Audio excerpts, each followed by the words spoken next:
Shalom, dalam kesempatan kali ini saya akan memaparkan materi saya yang bertema hidup dalam kekudusan. Nats Alkitab 1 Petrus 1 ayat 15-16. Tetapi hendaklah kamu menjadi kudus di dalam seluruh hidupmu, sama seperti Dia yang kudus yang telah memanggil kamu. Sebab ada tertulis, kuduslah kamu sebab aku kudus. Kita masuk dalam pembahasan. Kamus Alkitab memberi penjelasan mengenai kata kudus sebagai berikut. Allah adalah kudus, artinya Ia bebas terhadap dunia. Ia menguduskan manusia, artinya memilih mereka sehingga menjadi miliknya. Sebagai anak-anaknya, kita harus merespon kekudusan Allah dengan cara hidup dalam kekudusan. Salah satu definisi kekudusan adalah berada dalam keadaan murni.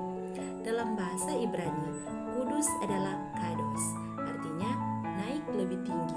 Dalam bahasa Inggris, definisi kudus adalah cut above, artinya di atas rata-rata. Tuhan memanggil kita untuk naik ke standarnya, untuk hidup sebagaimana Dia hidup dan berpikir sebagaimana Dia berpikir. Inilah panggilan Tuhan kepada gerejanya. Kuduslah kamu sebab aku kudus. Kita tidak dapat mencapai kekudusan dengan mengandalkan kekuatan kita untuk mentaati berbagai peraturan. Sebaliknya, orang yang rendah hati tahu bahwa ia tidak dapat mencapainya. Ia bergantung pada anugerah dan kekuatan Allah, dan Allah memberikan anugerah kepada orang yang rendah hati. Kekudusan adalah pekerjaan anugerah Allah, bukan hasil kekuatan daging, sebab tanpa kasih karunia Tuhan tidak ada orang yang mampu hidup dalam kekudusan.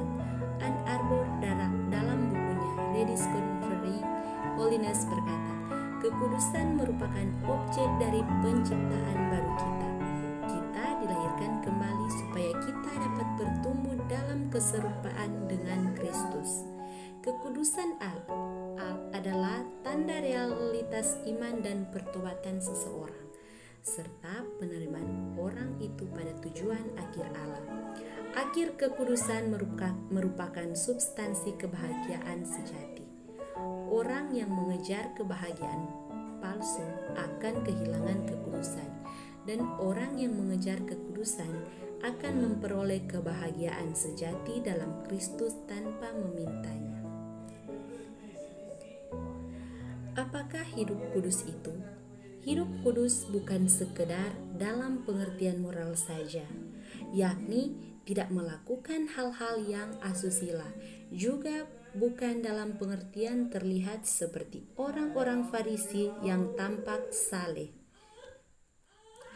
namun tidak tahu kebenaran firman Tuhan, atau seperti orang-orang legalistis atau para ahli Taurat yang taat hukum namun tidak tahu makna hukum.